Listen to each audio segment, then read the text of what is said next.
হবে। দোয়ার সময় হাত তোলা যায়, হাত না তুলেও দোয়া করা যায়। হাত তোলাটা ভালো, উত্তম। হাত তুললে আরো বেশি কবুল হয়, এই কারণে যে হাতটা আপনি আল্লাহর কাছে কিছু চাচ্ছেন, শারীরিকভাবে দেখালেন। আর হাত কিভাবে তুলতে হবে? এভাবে বুক বরাবর, সিনা বরাবর হাত এভাবে থাকবে, একটা সঙ্গে একটা মিলবে।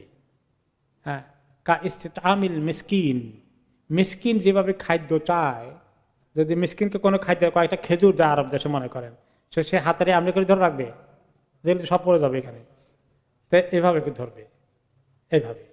এটা হলো বিনয়ী করা। আর যে আমলে ধরলে এটাও বিনয়ী করা, এটা অড লুকিং।